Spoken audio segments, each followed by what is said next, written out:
Hey guys, it's Timmy, and this is Pro Wrestling Unlimited as we are here with our Crown Jewel 2019 full show review and recap. And I thought the show overall wasn't bad. There were some good things, there were some meh things, there were some not that good things, and we're going to talk about all of that. Nick, what's going on? Hey, what's going on, everybody? And I have great news, Tim. If you were wondering if a notification went out, I just got one on my phone, so at least I got it. But hello, everybody. Thank you guys for tuning in this afternoon. I have a quick question. For those of you that are in school, whether it be college or high school or maybe middle school, and I hope no one in elementary school is listening to our shit, how many of you guys stood home today to watch the show? And as you guys are answering that, we have today. You've heard him on here, him and I coming up together.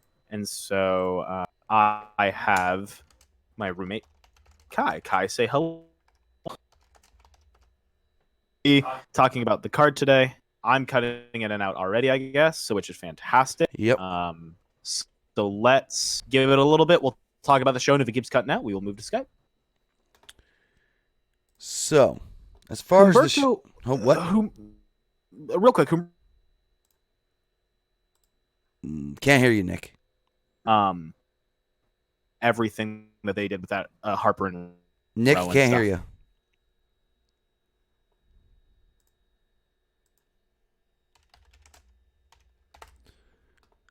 you. Nick's resetting. Kai, are you there? Yeah, I'm here. Yeah, they're both cutting in and out. We're going to have to switch over to Skype from Discord. Unfortunately, as soon as, little inside baseball here, everything runs fine. And then as soon as I click go live, they cut in and out. I don't know if it's an issue on my end, if it's a Discord thing where it can't run while doing other I don't know. So I'll have to look into that on the back end, but we're going to switch over to Skype, and we'll get Nick on there as soon as possible. So, give me 2 seconds, guys. And we'll get Nick back on here. Just switching everything over. But as far as the show goes, the action on the show did actually start on the pre-show. It started with the 20-man Battle Royal, and they let us know right as that match started, the 24/7 champion is in this match, but he's not going to be actually, what's the word I'm looking for? You can't try to pin him in this match. You can't try to take the title till the match is over. And that's what Michael Cole said. You can't. Nick, are you there? Yeah, I'm not gonna lie. I didn't want to say anything because I really like the Skype song. But that thing I told you about is happening right now.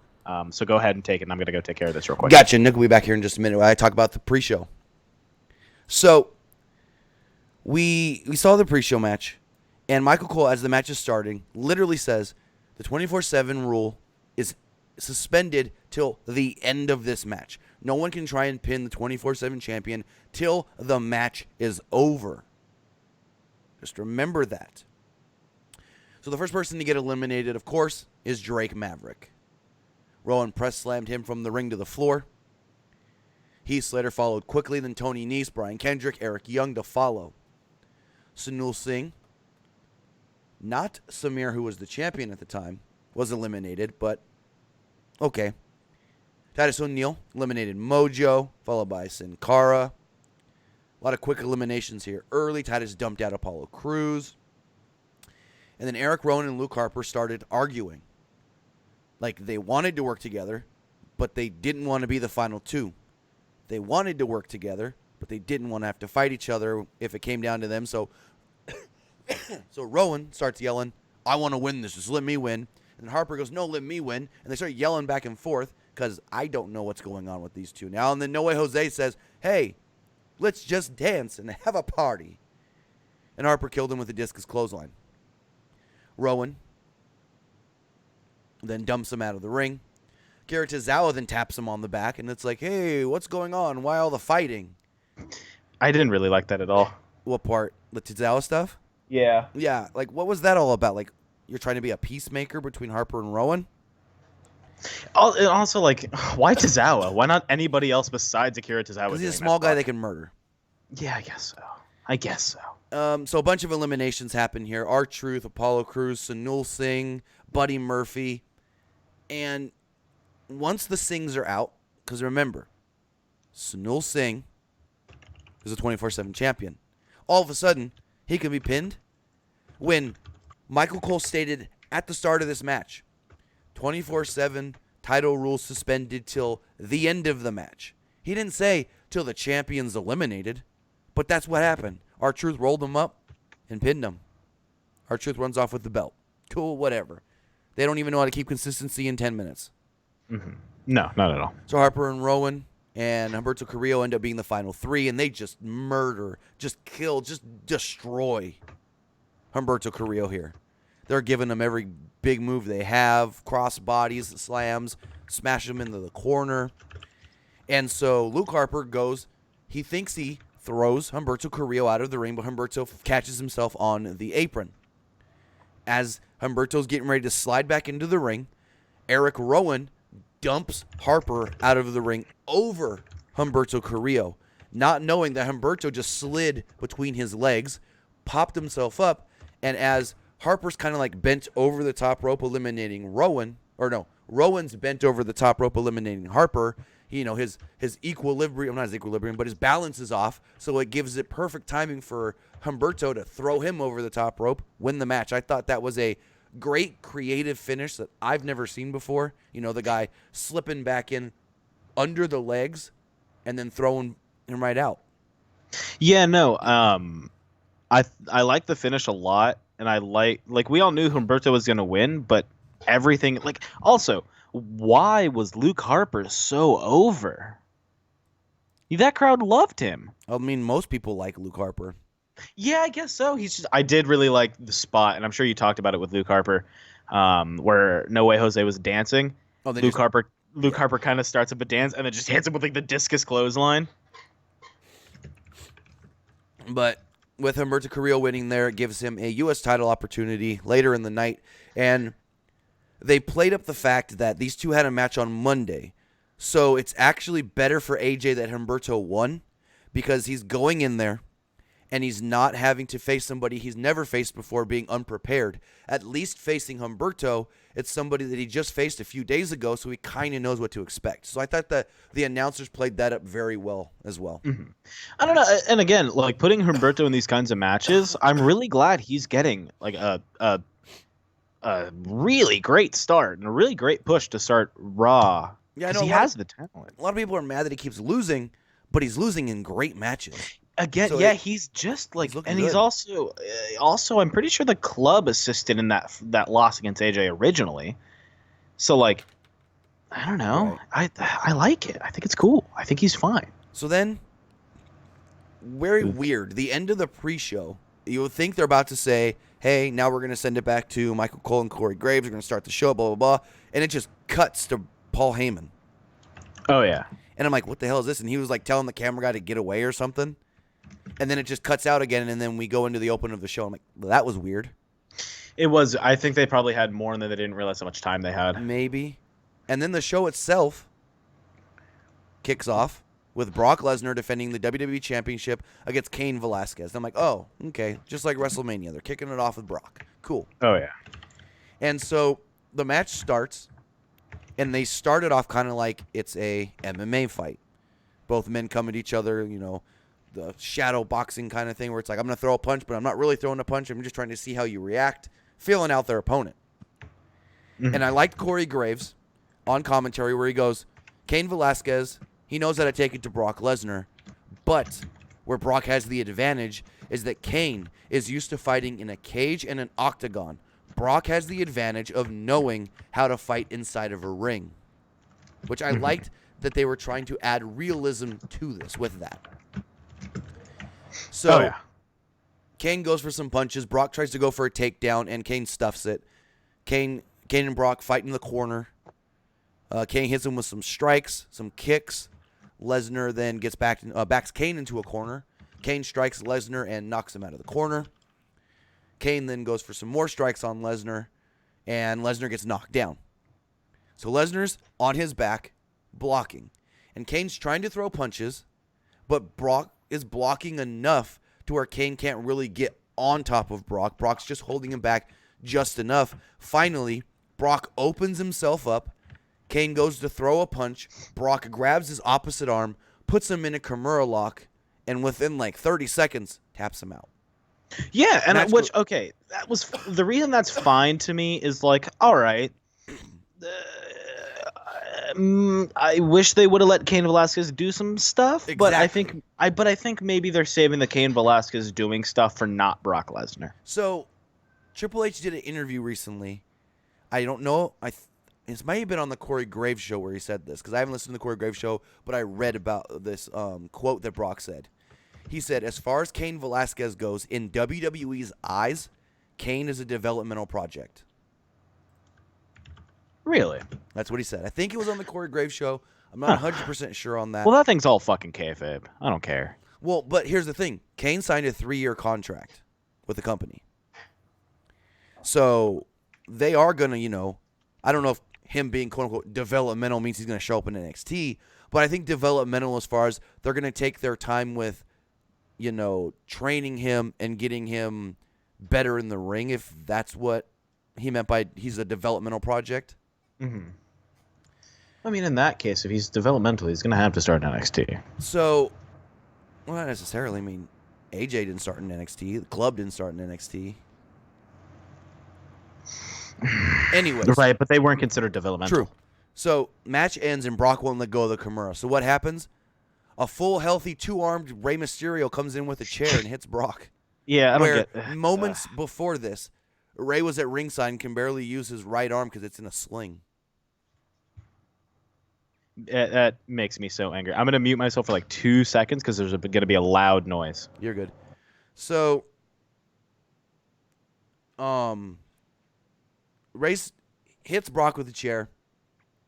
Brock immediately dumps him out of the ring. Let's go with Cain. Dumps him out of the ring and then lays Cain out on a chair with an F5. Rey comes back in and tries to hit Brock more times with the chair. Lesnar retreats, though. Rey starts yelling, "This isn't over." And that's it. And I'm like, okay, so Rey's going to be the next challenger for Brock. And so we move on. It's just literally Rey's in the ring.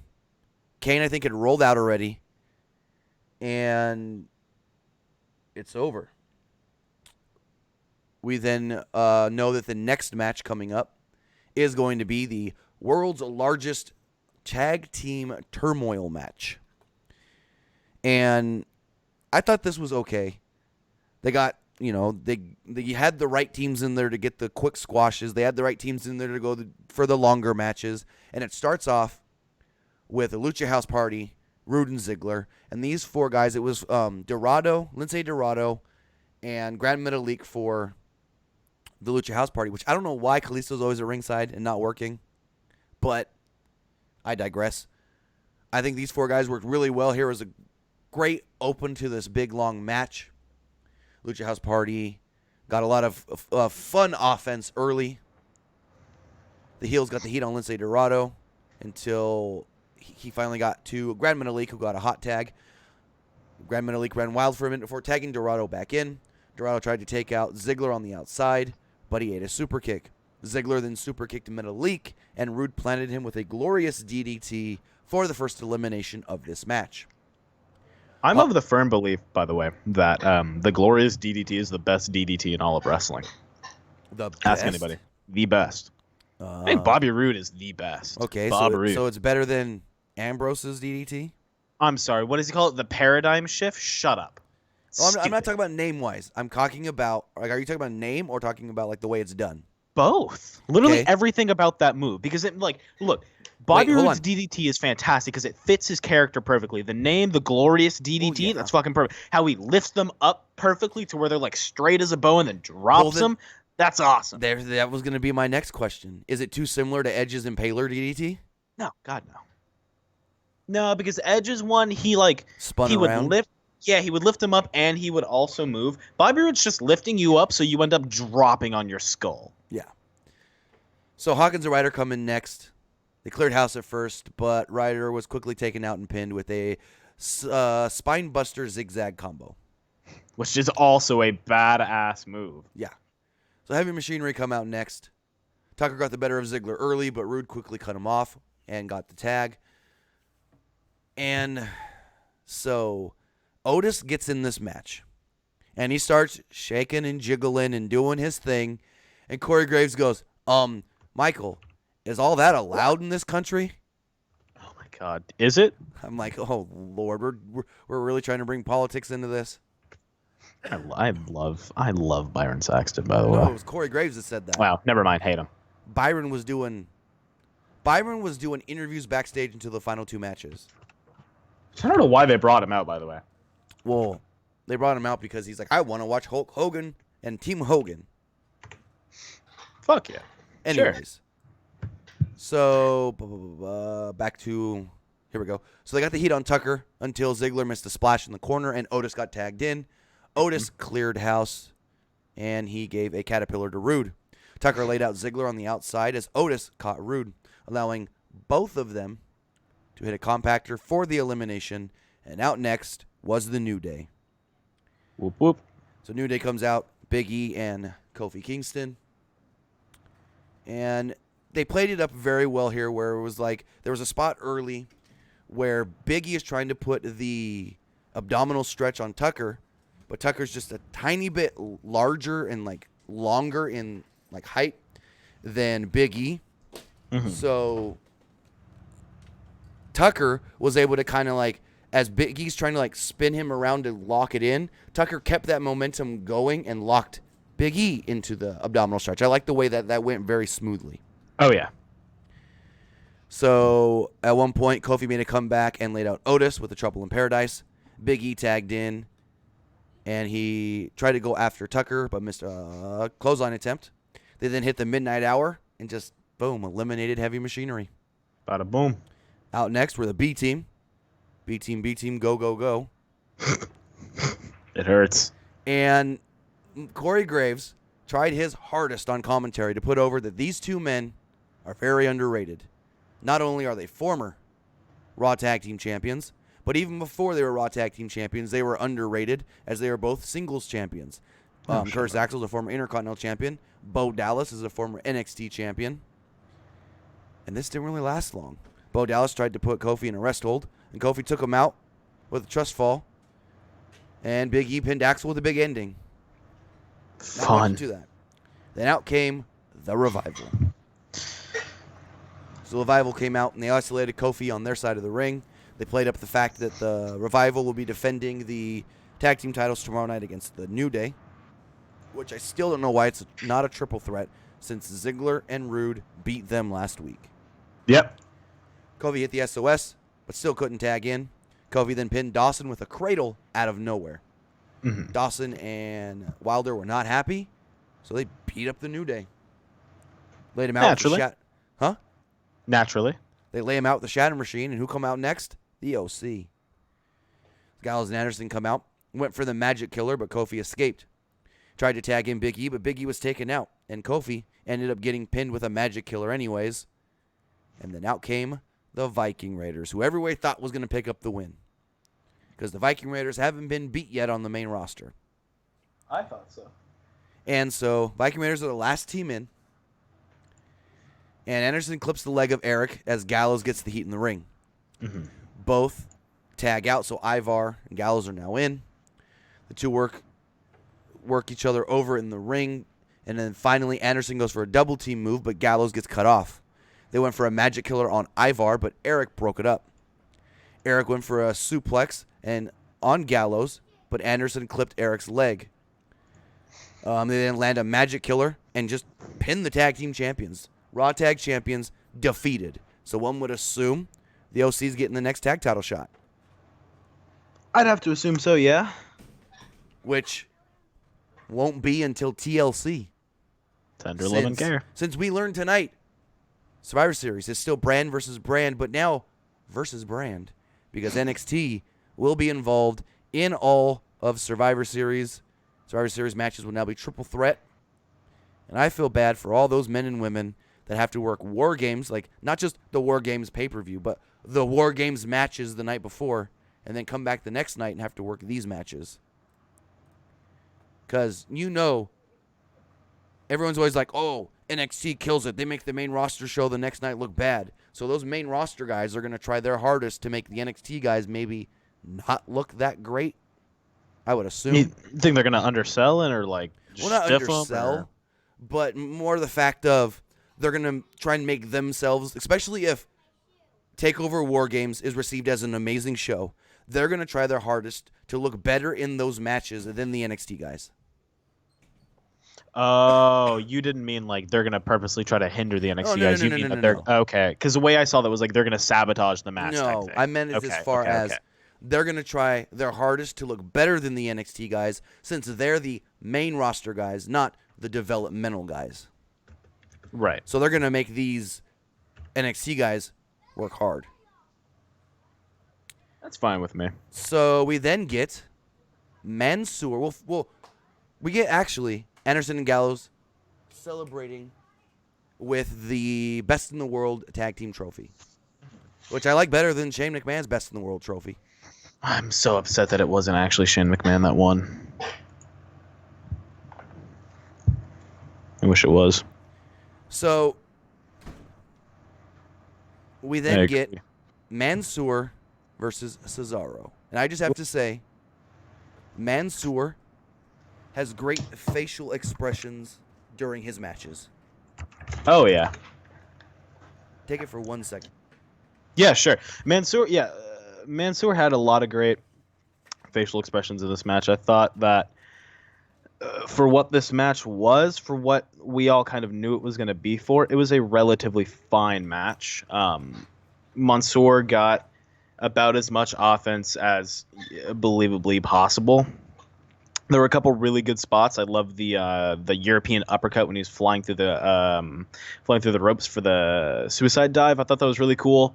I think Cesaro has done a really good job of embracing this kind of unfortunate role that someone like Cesaro has down in NXT of the kind of gatekeeper of hey, whenever new guys come around or whenever we need a guaranteed good match, we're going to put the guy like Cesaro, the guy like Cesaro in that position because we know that win or lose, they'll still be relatively over with the crowd. And I think Cesaro has the added benefit of being over with the crowd to a point where losing, he can get into these feuds and there's legitimate fans that are he could win this one or not. Either way, it's going to be a banger. I like the way of thinking of it. Cesaro's a good way to get people over. Yeah, Cesaro's a great way to get people over. In the same way that Cesaro is a great way to introduce your new guys to NXT. Yeah. So, I think that's great. Match starts off, Mansoor tries to go for a handshake. Cesaro refuses. Mansoor hits a standing moonsault, gets a 2. Cesaro punches Mansoor as we get a clean break. And here's my question. Why does Cesaro now wrestle in dress pants? They're not dress pants. They're joggers, old man. Hey, I don't know what that is. Joggers are like sweats but pants. Whatever. Well, that's about it. And you can wear a belt with those? Yeah. I don't know. Yeah. I just wear tan or blue shorts. That's valid. I wear black jeans, not just black. So Mansoor drop kicks Cesaro out of the ring. Went for a suicide dive, but Cesaro hit him with a nice uppercut. Left him hanging in the ropes. Cesaro wore down Mansoor in the ring with a chin lock and then a sleeper. Mansoor countered into a sleeper of his own, but Cesaro countered into a back suplex. Cesaro went for something on the top rope, but Mansoor cut him off with a big drop kick. Mansoor made the comeback, taking Cesaro out of the ring with a Hurricane Rana and wiping him out on the outside with a Tope Con Hilo. Followed up with Tornado DDT. Cesaro which was insane, by the way. Yeah. Cesaro shoved Mansoor into the referee, attacked Mansoor's throat, and rolled him up, only got a 2 count though. Mansoor then hit a springboard neck breaker, but Cesaro put his foot on the ropes to break the count.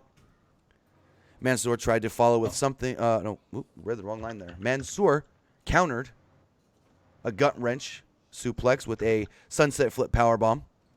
Mansoor then hit a moonsault for the victory and cut a great promo after this match. Very good promo. I will say, after watching Mansoor on this, I'm a big fan. He has a lot to work on. What do you mean? Match just felt it was just a solid, basic, by-the-numbers match. Yeah, it was also at times a little sloppy, but I'm sure that's attributed to wrestling in your fucking home country in front of your family and all of the people that are super looking up to you right now. So like, okay, that's understandable. And then there was a time in this match when Michael Cole goes, I talked to Mansoor earlier today. I asked him how many family members were here today to watch him wrestle, and he said he couldn't keep count. I was like, really? He was having trouble getting tickets for all of them. Okay, cool. Well, he got a good promo after the match. Just said that he stands for equality. Tonight's a great night, not just for him, but the WWE and everything involved with the show. And he dreams that one day he can be a big star for Saudi Arabia in WWE, and hopefully that still comes true. I think it will.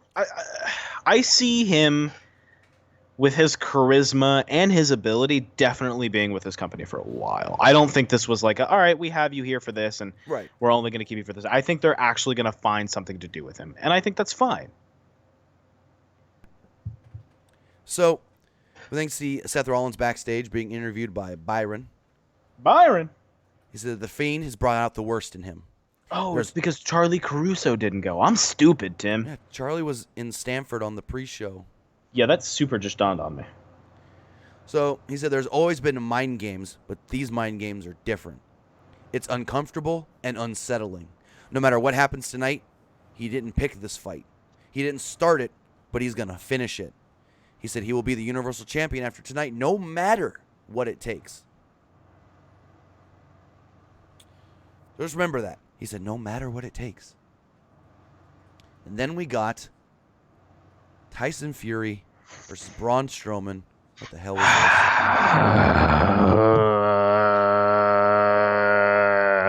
I don't want it. I don't. The one thing I will say. Tim, do we have to talk about it?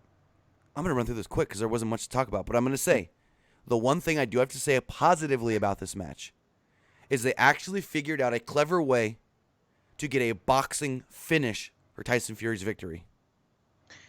About as boxing as you can get. Well, I mean, in boxing, you knock out your opponent, and you have to.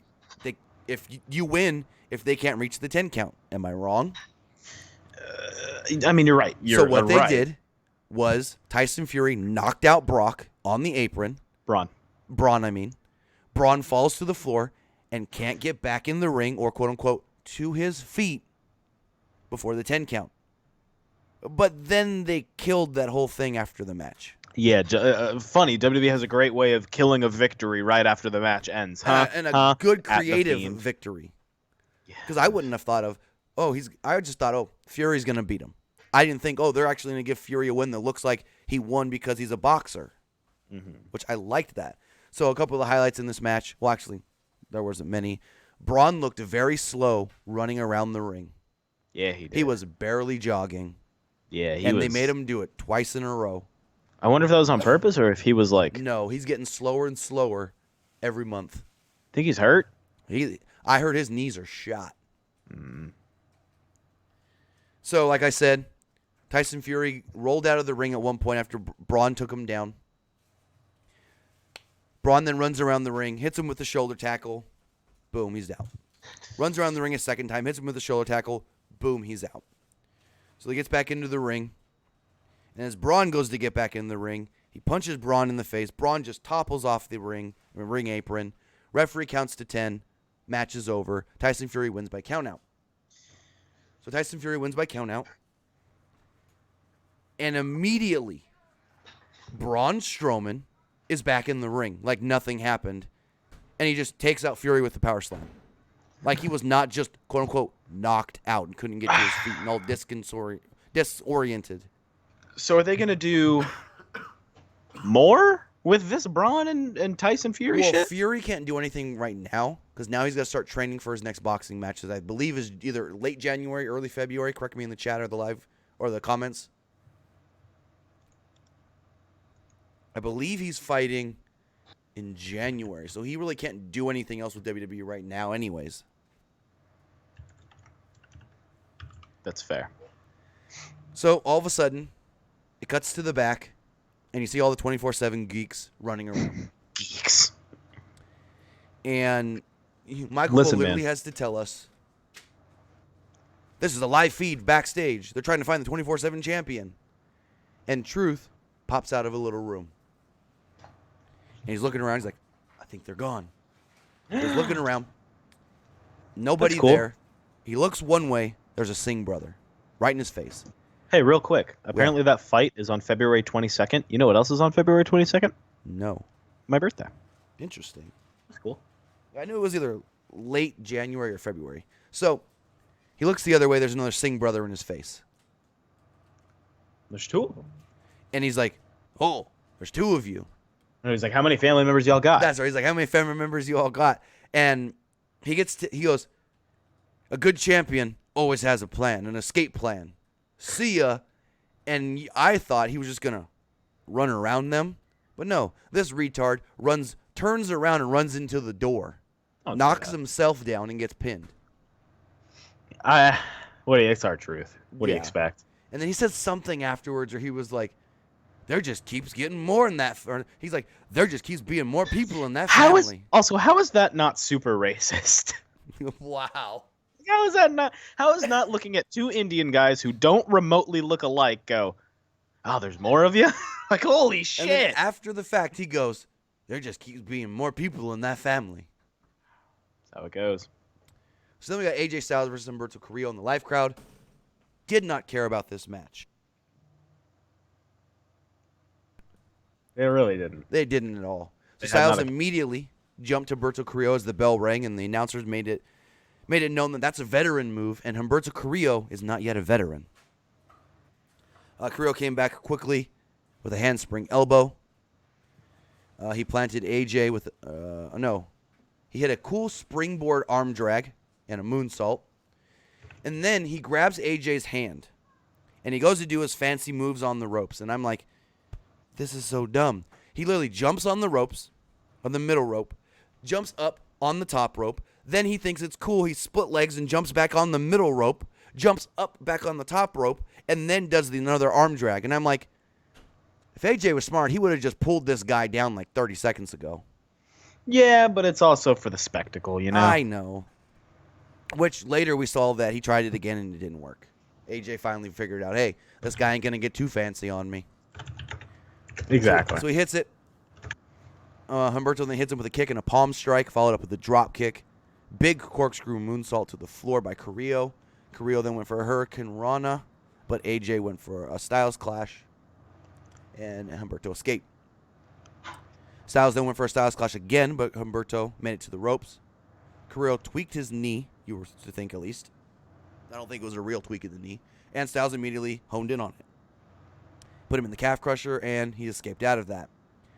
Humberto then went for a moonsault, but Styles avoided it.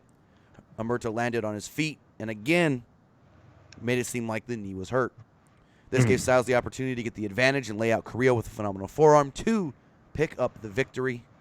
AJ then celebrated after the match with his boys, the OC. They had their trophy. He had his U.S. title. There we go. Again, Humberto looked good. He lost, though. The crowd just didn't care. I think he has the ability to lose maybe one or two more matches before it's like, all right, what's going on here? Yeah, if he loses 3-4 more matches, then it's like, oh, they just want a guy that can have good matches, but they don't care about him ever getting over. Exactly.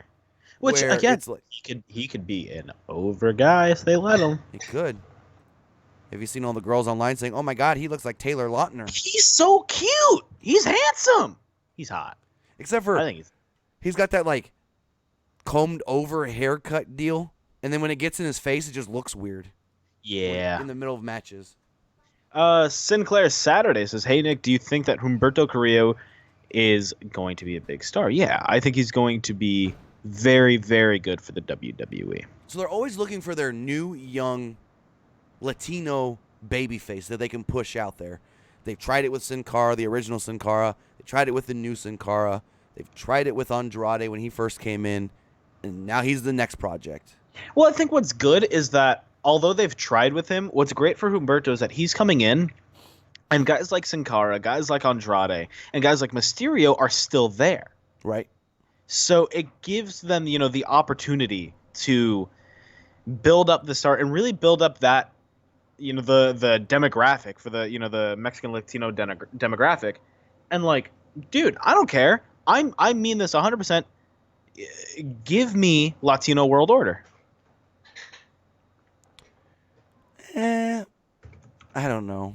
Yeah, why not? What again? Give me like I You don't want to see know. Ray as a heel? Yes. Shut up! Like you wouldn't want to see Rey Mysterio as a heel. Imagine the cool masks he could wear. Why would they be more different than the masks he already wears? He's not going to change the style of his mask, just the He colors. could wear supervillain masks though. He Nah. could be like. Remember when he dressed up as Joker? Yeah. What do you get when you mix a society of? Huh? This is what you get, Murray. And he shoots him. Spoilers. Hey.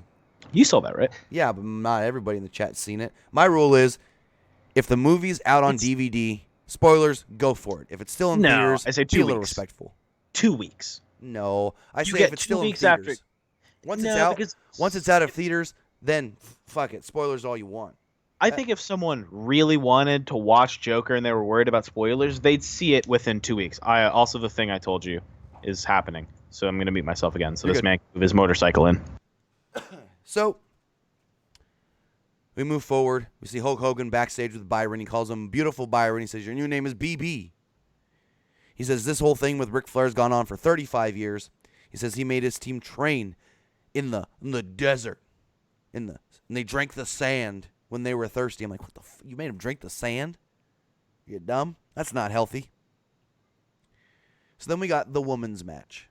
Natalya versus Lacey Evans. And WWE tried to make themselves look like gods when this match started. As far as, look at all the different publications that talked about this over the last 24 hours, that we're going to have a women's match. Look, Sports Center and ESPN and Bleacher Report and CBS Sports and this and that and Newsweek and da-da-da. It's like, I mean, logistically, can you blame them for doing that, though? I mean, do it all the that's time. pretty fucking big of them to have a women's match here. I mean, they were supposed to do it at the last Saudi show. It was supposed to be Natty and Alexa, and Yeah. the Saudi people said no at the last minute. Because didn't they have their first women's match in was it India? Well, it was Abu Dhabi. It was Abu Alexa Dhabi and, a couple. Alexa and Sasha a few years back. Not the same country, so not the same thing. Well, I'm saying like they really heavily promoted that being such a big thing, and I mean it would make sense that they would promote this. Right. So This match, by the way, upset me to my core. why? Yeah, I you're think the good. match was fine. It was just. I wish we would have seen something that was actually entertaining and not just like rest hold, turnbuckle, rest hold, turnbuckle. Here's the thing. sharpshooter. It's Lacey Evans. She's only got she's like John Cena. She's got not 5 moves. that bad! She's got 5 moves to do. As we saw in this match, she did the same moves over and over. And it's also, they maybe wanted the match as simple as possible, so it's just they didn't do too much, and then the people of Saudi Arabia would be like, oh, no, we didn't like that. Yeah. So both women come out. They're dressed, neck to feet. They got long sleeves on. They've got their boots on, and they're both wearing these oversized T-shirts. Mm-hmm. And Natty comes out, gets a great entrance, like amazing entrance, which is killed by somebody throwing a water bottle at her leg. She notices it. She looks down and just no-sells it. Keeps going. So great for Natty. Natty gets in the ring. Oh, hell of a lot of more pyro just starts going off above the arena. And Natty's basically just trying her hardest not to cry, which I wouldn't blame her. Exactly. That's a cool moment for them. Like, you could tell how much this meant to her, especially knowing that she was supposed to have this match with Alexa back in, what was it, April or May when they had the last show? April. And it was right after Mania. And they nixed it, so it was a good thing that they knew for sure that this match was going to happen and not get nixed again, because just think of how bad it would have been if they announced it, and then day of, they're like, oh, we can't do the match now. Exactly. So it was a good thing, like, the first time when they weren't as sure, they didn't announce it, so cool. So crowd was into this match from the beginning. Within, 2 minutes, they're chanting, this is awesome. Lots of shots of women in the crowd, and they start with some chain wrestling, and it wasn't a heel versus a babyface. It was just a woman versus a woman. Both women respected each other for what they can do in the ring. Natalya did good in getting Lacey Evans over in this match with Lacey's limited moveset. Yeah, that's a. I thought it was I don't think she got Lacey. So over. Natalya tried to get Lacey in the sharpshooter a couple times. Lacey would escape before she got it in. Natty threw Lacey outside of the ring at one point. She literally said, come at me, and just threw her out of the ring. There was another spot where Lacey landed a springboard elbow, only got a 2. Lacey then landed a slingshot moonsault, then posed on the top rope, but Natty suddenly sprung to her life and took her down. She then went for the sharpshooter, and this time finally got it in on the 3rd attempt and made Lacey Evans tap out. Good for what it was. Yeah, after the match, Lacey Evans and Natalya shook hands just like they did at the start of this match. They posed for the crowd. They embraced a few of the women at ringside. And there we go. I thought that was great. Yeah. And Nolan, you say, I guess that's why they're making Lacey a face. I see them immediately going back to Lacey being a smimey heel. Yeah, I mean, we don't know if she's going to get turned into a babyface just because she teamed with Natty once on Raw. Exactly. So. Exactly. I'm sure they did it just because this is the match that they wanted to put on, so they wanted to make it make sense for that moment. I also like that this dude in chat, I can't begin to pronounce this name, but he's just saying names of wrestlers. I'm not upset with it. It's cool. I'm glad he's just naming all the wrestlers that I'm gonna try. Wayu Moalana. Fuck if I know, man. But yeah, that's him. I appreciate it. What other wrestlers do you know? Tell us. So Michael Cole and Corey Graves pushed hard here. How special of a moment this is. And Cole said, if you push and push and push enough, change is going to happen. Which, I mean, hey, good for them. That's a pretty monumental thing. So, cool. Then we get the 5-on-5 Team Flair versus Team Hogan match. Ric Flair comes out first, and then his team comes to follow. And Hulk Hogan comes out with his team to follow. And I was mad. Not really mad, but more upset. So, leading up to this show, they've been testing some new technology like the NFL has used. Where, if you remember back, what was it, 2017 when Lady Gaga did the Super Bowl halftime show? I think it was 2017. Reckon that was last year. No, last year was that Maroon one 5. rapper. It was Last Maroon 5, and they didn't do the SpongeBob thing, and everyone was like, "That's bad." So, when Lady Gaga did the halftime show, they had her on the top of the building, and they made it look like the stars were manipulated and moving into different shapes. Well, WWE had been testing that technology over the last 3 days, and they actually had it to where at one point it looked like the WWE logo, at one point it looked like the Universal Championship, and at one point it looked like it spelt out in yellow and red, Hulk Hogan. So I thought we were going to get a cool shot of Hulk Hogan walking out, and then the camera pans up, and the stars say Hulk Hogan. But it never happened. I don't know why they didn't use that stuff. Because they tested it for like 3 nights straight. Did they only do it for like what was that one thing they had like the presser or something? I don't know. I never saw it actually used on TV or in any actual videos. I only saw the clips that I found. Oh, they had a big parade. Well, that was months ago. Was that months ago? When the Undertaker was on the float and stuff? Yeah. That was the beginning of the month. Oh. This was like literally within the last 3 days they were testing this technology on the outside of outside of the building. That's cool. But they never used it, and I don't know why, but whatever. So Nakamura and Shorty G start off this match. They start with some pretty fun exchanges. This was such a great start to that match. Shorty G's a great chain wrestler. Ali and Corbin then get in and exchange some stuff before Bobby Lashley and Rusev get tagged in, and quickly Lashley tags himself out because the referee just holds Rusev back. Yeah. Why? I don't know, because Rusev's going to kill Bobby Lashley in the middle of the ring. I don't know. So McIntyre gets in. Don't do too much. Corbin then shoves Ali as he was going to the top rope. He falls to the floor and into the barricade. All of Team Flair then get the heat on Ali. Very long time here until he hit a DDT on McIntyre. He finally tagged to Ricochet. I really like what are those tornado DDTs? I really like tornado DDTs from small guys. They go so well. So he tags in Ricochet. Ricochet made a comeback. Corbin distracted Ricochet just long enough for McIntyre to cut him off. And he tagged into Orton, who continued to work over Ricochet. After also being worked on for a long time, Ricochet cut off Orton and tagged in Roman. Reigns makes a hot comeback. Everyone came in the ring at this point and just starts doing their thing. And finally, Rusev gets to beat on Bobby Lashley. Finally, he gets to kill Bobby Lashley. They two go to blows. Lashley dumped Rusev to the floor and walked into a Superman punch by Roman Reigns. Listen, I want 12 rounds too. Rusev has a gun. It wasn't 12 rounds. That was countdown. No, okay. Well, I'm calling it 12 rounds. That's what it is to me. And there's been 3 12 rounds movies: John Cena, Randy Orton, and Dean Ambrose. Sure. Anyways, I've only seen the Cena one, and I actually kind of like it. Anyways, I've never seen it. I'm being told to go look at Rusev's Twitter before you continue at all. I'm looking at Twitter's Rusev. Uh-oh. I'm looking at What Rusev's happened? Twitter right now. It says, "Congrats on making history." Wait, congrats on your history-making night at Crown Jewel at Lana. Now go look for Bob's fake teeth. Wow. Oh yeah, I forgot to mention, Lana came out with Bobby Lashley on top of the stage, and then just walked to the back.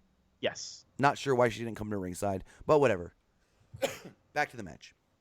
So Bobby Lashley takes a Superman punch from Reigns, and then he gets a big splash.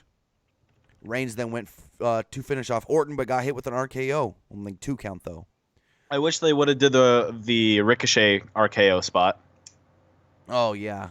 I know that they just did it last week, but True. I don't care. Fucking do it again. It was So, cool. Orton motions for a punt kick, but Shorty Gene only distracted him. Ricochet and Gable took out a lot of team flair, and Reigns hit a super spear.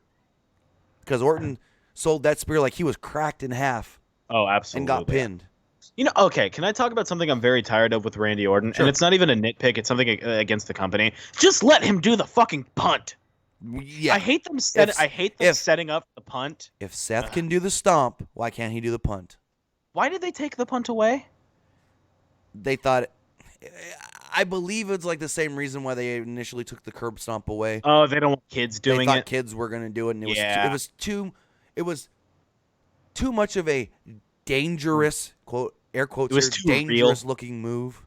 It was too real. Yeah. It looked like it could, like, an FU probably couldn't hurt anybody. But like, hey, can we talk about something real quick? As long as we're talking about Roman Reigns in this match and finishing moves and such. Well, give me 1 second. So I want to talk about Orton for a second. Okay. So Orton takes the pin here. Orton gets beat, and it makes sense. Mister, I'm teasing to go to AEW, so they're gonna beat me on this show. Mm-hmm. Go for it. Finishers. I want to talk about the spear because I have the firm belief that while Roman Reigns does have a fantastic spear, my roommate Kai in chat just said Edge had the best spear. Well, hold on. Which should we list who has predominantly used the spear as their finishers first? sure, Goldberg, Uh-huh. Edge, Big Show did for a while. Kinda, yeah. Rhino. Rhino. Who else? Rhino. Charlotte Flair does a spear. Sure. Roman. Right. But I'm going to tell you this right now. The best spear, by far, is a tie between 2 people. And I'm staring at you, Kai. I'm staring at my roommate right now. The best spear is between 2 people.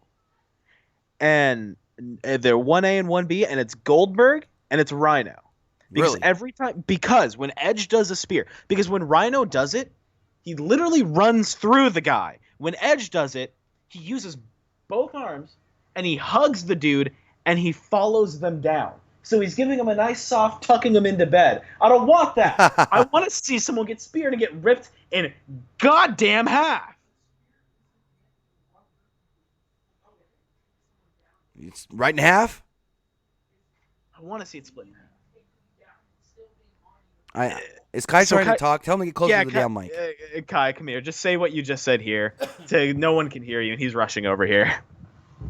Go here. I think the point of the spear isn't to like rhino and run into you and keep going. That's more like a tackle or a charge. A spear is to throw your whole body at someone, hit them, and take them down. That's what spears do. And so realistically, I think Edge is the best because he's good at hitting someone from wherever and then sticking on them for either the pin or to follow up. Okay, so I get here's that. my argument with that. Here's my argument with that. is that- 1 second. Go ahead. So he just defined it as it's not just hitting somebody and knocking them down and then just keep going. So is he trying to say that like a Rhino spear is almost compared to like a Monty Brown and a Keith Lee pounce? Where they just... He has no idea who those people are. Okay, never mind then.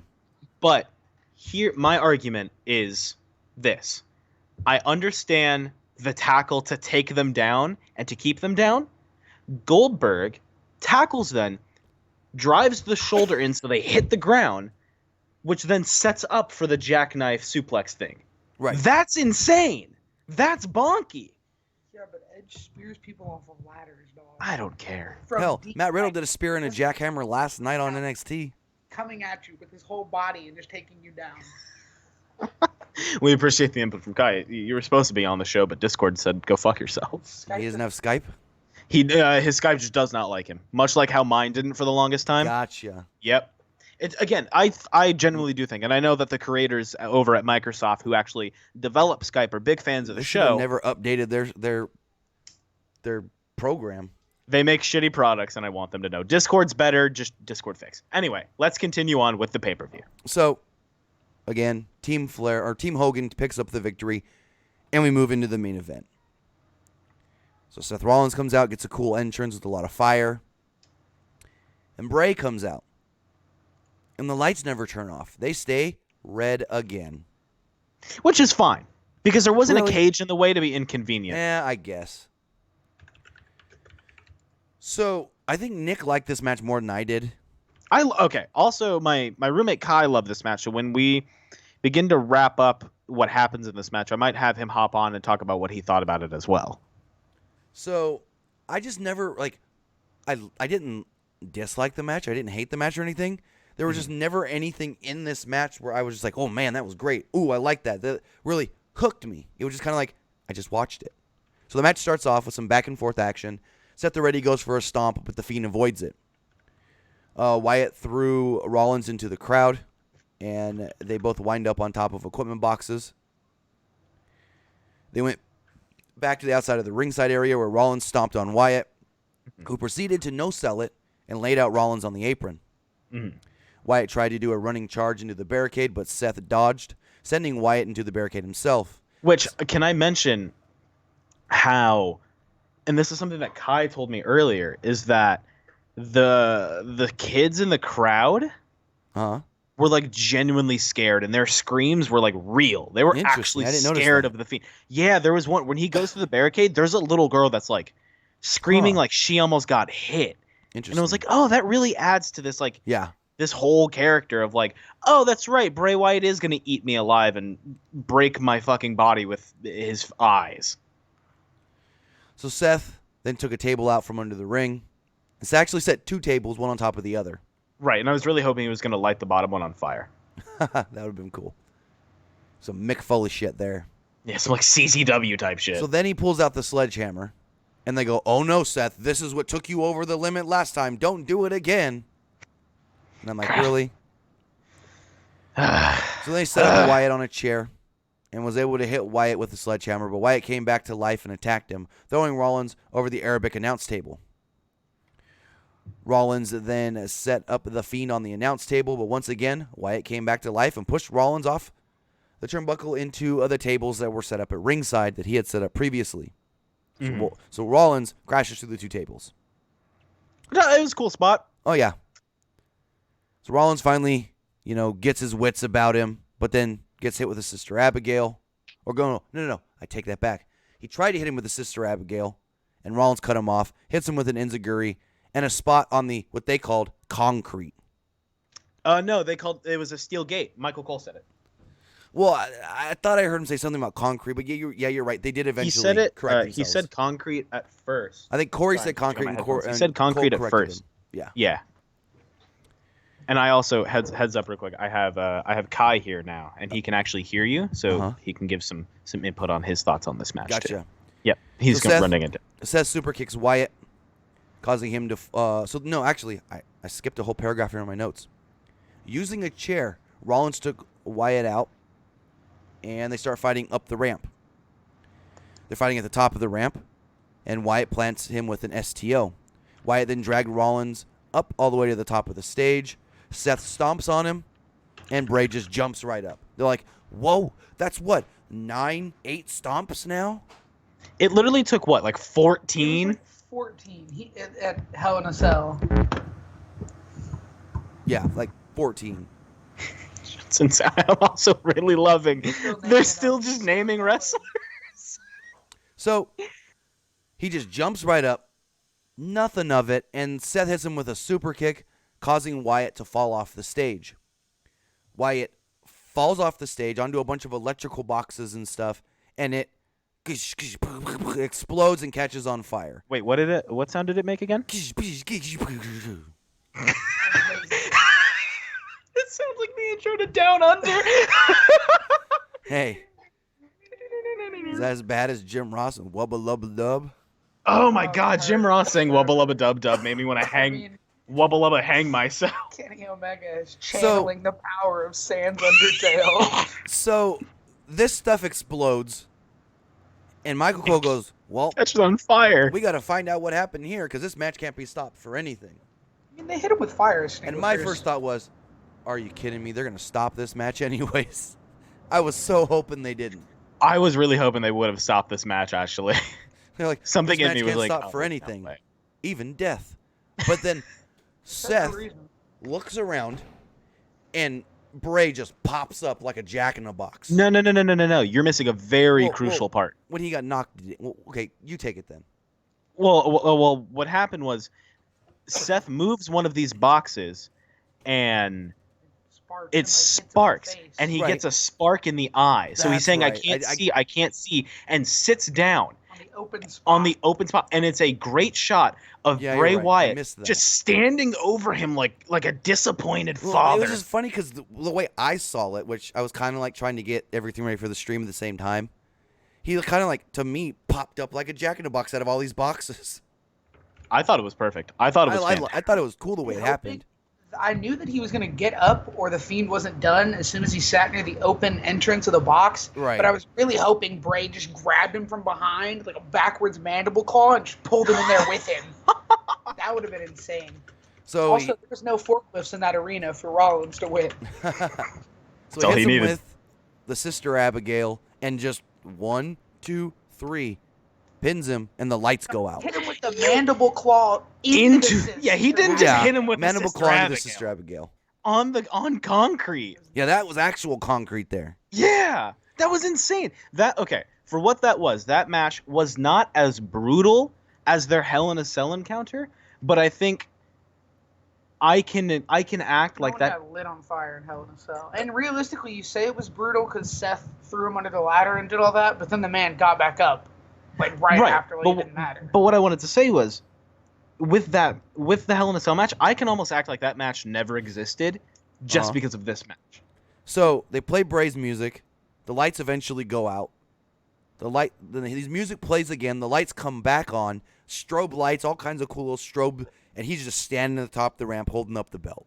Great shot. It's great shot, fantastic. So Kai, real quick, what did you think of this match? Like, what do you think of Bray Wyatt now being champion? I hope that the belt gets turned black instead of red or blue, just because he's the Fiend. No, that's Also- actually a good idea. I actually like that better than blue. I really want to see a Fiend versus Ali Black match now. absolutely.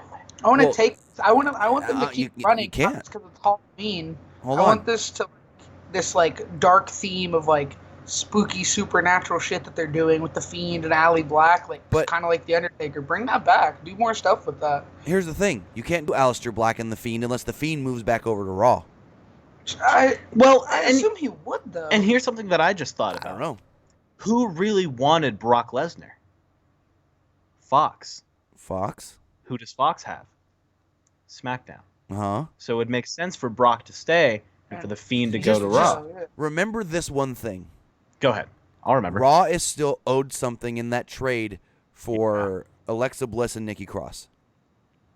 The Fiend. Yeah, they'll get the Fiend, I'm sure. We'll see. Especially if Rollins' contract is going up. Hey, we They're don't gonna know. need- I don't want to talk about stuff that's not 100% confirmed yet, though. Yeah. But He's learning. He's learning the ropes. it's all good. But hey, he's I staring think- at me super scared think- right now. I think Chris Jericho actually watched Crown Jewel today. Good. He sent out a tweet that states the following: "Congrats to Natty by Nature and Lacey Evans for having the first ever women's wrestling match in Saudi Arabia history. That's a monumental moment at WWE." I think it's cool. I dig it. So you think the last thing you're going to see is The Fiend, right? Because usually that's how they end all their pay-per-views. They end them with just, you see something, and it goes off the air. But no, the lights go back out. Everything comes back on. They play that damn music that's stuck in my head that it's always going to make me think of Saudi Arabia. I'm never going to hear this song and not think about Saudi Arabia, no matter where I am hearing this song. Oh, absolutely.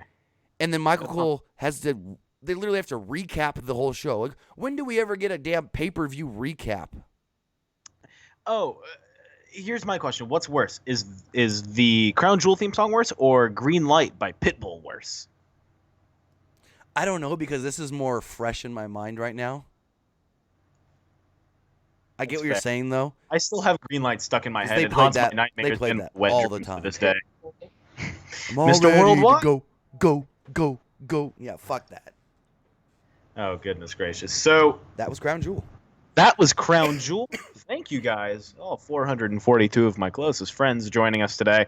I didn't get a chance to look at the chat, so I want to know now as we begin the wrap-up, who stood home from school today, if you guys are in school, just to watch this? And while you guys answer that, you should also, right after you answer it, follow me on Twitter. You can follow me on Twitter at ArmReek21. You can follow us on Twitter at PWUnlimited, Facebook.com/ProWrestlingULTD. I think we're on Instagram, Pro Wrestling Unlimited as well, even though we don't do a whole bunch of stuff on there. We should more. I want to do more social media stuff. I think it'd be funny. Timmy boy, not Tim. We'll do Kai first, and then we'll do you. Go for it. Kai, where can they find you? You can find me on Instagram at YFKai. All right, wonderful. We didn't actually have to say his Twitter name. Tim, where can they find you? Well, you can find me basically everywhere at Timmy Buddy. And also, if you want to help support PW Unlimited a little bit more, there is a link in the chat, or not in the chat. Actually, I can put it in the chat, but there's a link in the description of this video where if you use this link and go to WWE's shop through the link, whatever you buy actually helps support PW Unlimited. You can go there right now. They are doing their a buy one t-shirt, get a t-shirt for $1 sale. Again, if you go through the link in the description, it actually helps support us here at PW Unlimited, as we do have an affiliate sponsorship with the WWE shop. So again, head over to the chat, it's in the chat and the description, to use that link and go buy some WWE t-shirts. They did put some new t-shirts up for sale this week for Braun Strowman, Tyson Fury, and Cain Velasquez. So go check all that out. It also helps us here at PW Unlimited. And I think that's going to do it, One guys. more thing. If you guys would like to support us in a different way, if you guys don't like any WWE shitty t-shirts, because they're all not very good, we have 391 people. We guarantee that we have some new people in here. And this handsome man, Jason Dalton, has this cool little badge next to his name. He's got all the emojis. How can I get something like that, Tim? What do I have to do? Well, if you want to support PW Unlimited, just like some people in our chat, like Jason Dalton, Kristen McNutt, and others, you can head over to where it says subscribe and hit the button next to it that says join. If you hit that join button, you become a member of the PW Unlimited YouTube channel, and it gives you a lot of cool things. It gives you early access to special content we do put up here and there. It gives you a green name in the chat or in comments, and in the live chat, it also allows you to use our special emojis that we keep updating here and there randomly every so often to fit the different shows that we are talking about. So again, go over there, hit the join button. It's only $4.99 a month to directly support PW Unlimited, and it helps us out a lot. And remember, if you guys sign up and become a member, you can also get some exclusive fun videos featuring the handsome lad, me and Kai. And if you guys do sign up, remember that I will love you forever and always care about you. And if you don't, you'll be disappointing your family and no one will ever love you. So you make that decision on your own. If you sign up today, I can or cannot guarantee that me and Nick may not show up to your house with like a 12-foot bong. If you're underage, it won't happen. If you're underage, it won't happen. So you got to prove to us. You also have to pay our flight if it's out of state, please. Also, we need Ubers because we don't drive. Anyway, thank you guys for tuning in. We'll see you guys next time. Use the car when you have a bong. And remember, call your mom. She probably misses you. Bye, folks. Have a good day, guys, and be safe trick-or-treating tonight.